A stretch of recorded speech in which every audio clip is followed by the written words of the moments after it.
वित्त मंत्री निर्मला सीतारमण ने दूसरे राज्यों से लौटकर अपने घर आ रहे प्रवासी मजदूरों के लिए बड़ी राहत की घोषणा की है। दोस्तों, उन्होंने कहा है कि प्रवासी मजदूरों के लिए 2 महीने तक मुफ्त राशन मिलेगा। विभिन्न राज्यों में मौजूद प्रवासियों जो NFSA या राज्य कार्ड धारक नहीं है को 2 माह तक 5 किलोग्राम अनाज प्रति व्यक्ति तथा 1 किलोग्राम चना प्रति परिवार उपलब्ध कराया जाएगा। इससे 8 करोड़ प्रवासी लाभान्वित होंगे। इस पर 35,000 करोड़ रुपए खर्च होंगे। पूरा खर्च केंद्र सरकार वहन करेगी। दोस्तों, वित्त मंत्री ने 20 लाख करोड़ रुपए के राहत पैकेज की दूसरी किस्त की घोषणा करते हुए कहा कि प्रवासी मजदूरों को पहचानना और इस योजना को अमल में लाने की जिम्मेदारी राज्य सरकारों की होगी। दोस्तों, उन्होंने कहा कि 23 राज्यों में मौजूद 67 करोड़ राशन कार्ड धारक जो कुल PDS आबादी का 83% है, अगस्त 2020 तक नेशनल पोर्टेबिलिटी के तहत आ जाएंगे। देश के 83% राशन कार्ड धारक अगस्त तक one pension one ration card के तहत आ जाएंगे। निर्मला सीतारमण ने कहा कि प्रवासी मजदूरों को किफ़ायती किराए पर घर मिलने में काफ़ी दिक्कत होती है, इसलिए इसे देखते हुए सरकार प्रधानमंत्री आवास योजना के तहत प्रवासी मजदूरों और शहरी गरीबों के लिए स्कीम पेश करेगी ताकि उन्हें किफ़ायती किराए पर घर उपलब्ध कराया जा सके। दोस्तों, वित्त मंत्री ने आगे कहा कि रेहड़ी पटरी और खोमचे वालों के लिए विशेष ऋण योजना लॉन्च की जाएगी। 50 लाख खोमचे वालों के लिए 5,000 करोड़ का प्रावधान किया गया है। उन्होंने कहा कि प्रवासी मजदूरों को मनरेगा के जरिए काम दिया जा रहा है और 2.33 करोड़ मजदूरों को मनरेगा के तहत काम मिलेगा। श्रम कानून के सुधार पर काम चल रहा है। देश में न्यूनतम वेतन का लाभ सिर्फ 30% लेबर ही उठा पाते हैं। न्यूनतम मजदूरी का भेदभाव खत्म किया जाएगा। मनरेगा की दिहाड़ी मजदूरी को 182 से बढ़ाकर 202 रुपये किया गया है। दोस्तों, श्रम कानून में सुधार पर काम किया जा रहा है और अपने राज्यों में लौटे मजदूरों को काम दिया जाएगा। तो दोस्तों, 182 से बढ़ाकर 202 रुपये जो मनरेगा की मजदूरी की गई है, यानी कि 20 रुपये बहुत बड़ी रकम बढ़ा करके कर दी गई है, जिससे आप जो है डेली पुलाव खा सकेंगे। दोस्तों, ये पुलाव आप 20 रुपये में बनाएंगे और 20 रुपये में पूरे परिवार को खिला देंगे, क्योंकि दोस्तों सरकार ने 20 रुपये का पुलाव आप लोगों के लिए परोसा है। और दोस्तों, रेहड़ी पटरी और खोमचे वालों के लिए सरकार ने विशेष ऋण योजना लॉन्च की है। 50 लाख खोमचे वालों के लिए 5,000 करोड़ का प्रावधान किया गया है, जो आपको लोन दिया जाएगा। लेकिन दोस्तों, अगर आप बैंक में जाएंगे तो लोन के लिए मैनेजर साहब बोलेंगे कि हमको कितना % दोगे भैया, तब हम आपको ये लोन मुहैया कराएंगे। तो दोस्तों, आप ये सोच के चलिए, रेहड़ी खोमचे वाले हैं तो बैंक में आप जाइए और मैनेजर साहब के लिए भी कुछ % उसमें से रख के जाइए, तब आपका लोन पास होगा। नहीं तो फिर आपको खाली हाथ ही वापस लौटना पड़ेगा, क्योंकि दोस्तों बिना % दिए तो आपका लोन पास हो ही नहीं सकता।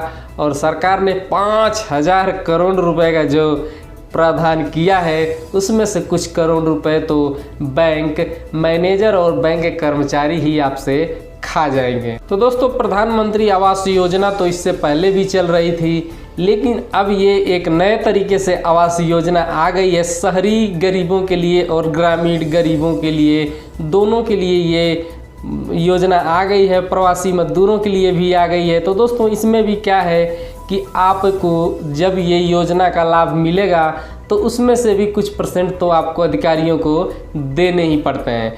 दोस्तों, प्रधान जी ले लेंगे गांव से और कुछ जो अधिकारी आएंगे आपकी जांच करने, तो वो बोलेंगे भाई हमको भी कुछ % दे दो, तभी हम तुम्हारी जांच पड़ताल करेंगे और उसमें हर चीज़ क्लियर दिखा देंगे, नहीं तो हम आपको अमान्य घोषित कर देंगे और आप जो है इस योजना का लाभ लेने से वंचित रह जाएंगे। तो दोस्तों, अधिकारियों को आपको % तो देना ही पड़ेगा, चाहे आप बैंक लोन लेने जाएं या फिर प्रधानमंत्री आवास योजना की तरह आवास आपको मिले। तो दोस्तों, ये जो लूट चल रही है, चाहे वो मनरेगा के तहत हो, चाहे वो प्रधानमंत्री आवास योजना के तरफ हो, या फिर लोन के द्वारा हो। ये जो लूट चल रही है, ये ऐसा नहीं है कि इस लूट की जानकारी सरकार को नहीं मिलती है, लेकिन दोस्तों फिर भी इस लूट को सरकार होने देती है और इस पे कोई उचित कार्रवाई भी नहीं करती है। दोस्तों अभी अगर अब मैं बैंक में जाऊं और किसी भी कर्मचारी ने मुझे बोल दिया कि भाई मुझे इतना परसेंटेज चाहिए, तो मैं कहाँ कंप्लेन करूँगा, किधर जाऊँगा और कैसे जाऊँगा? इसका कोई सरल तरीका नहीं है। दोस्तों सरकार अगर कोई एक नंबर अगर दे देती कि जिस पे मैं फ़ोन करता और तुरंत 1 घंटे या 1 दिन में मेरा काम जो है कि जो भी मेरी प्रॉब्लम है वो हल हो जाती, तो मैं सोच सकता था कि ये सरकार या फिर कोई भी सरकार हो वो गरीबों के लिए कुछ करती है। लेकिन दोस्तों गरीबों के लिए सिर्फ करोड़ों अरबों रुपए का ऐलान हो जाता है, लेकिन गरीबों के जो जेब में जो पैसा आता है वो शायद गरीब अपने खून पसीने से ही ला पाता है। सरकार के ऐलान करने से कोई पैसा नहीं आता, क्योंकि दोस्तों सरकारें तो ऐलान कर देती हैं, लेकिन जब हम उस पैसे का, पहली बात तो ग्रामीण जो मजदूर हैं उनके पास ये खबर आती भी नहीं है। अगर किसी माध्यम से आई भी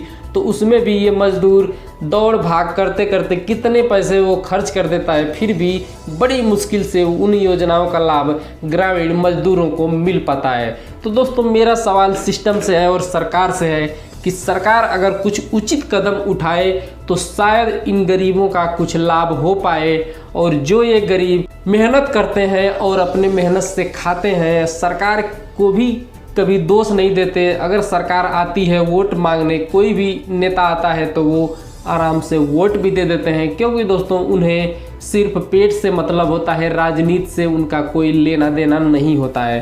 तो दोस्तों अगर सरकारें अगर चाहें तो ये मजदूर सही हो सकते हैं, इनकी परेशानियां हल हो सकती हैं, लेकिन ये भ्रष्टाचार इतना बड़ा है कि इसको ख़त्म करने के लिए सरकार को बहुत उचित और बहुत तत्काल जो भी प्रभावशाली कदम है उसको उठाने चाहिए।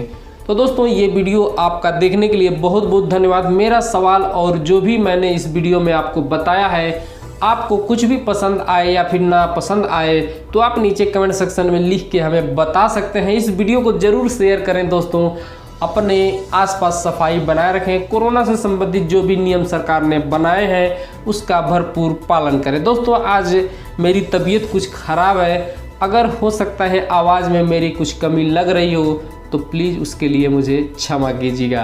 दोस्तों आपका वीडियो देखने के लिए धन्यवाद। जय हिंद, जय भारत।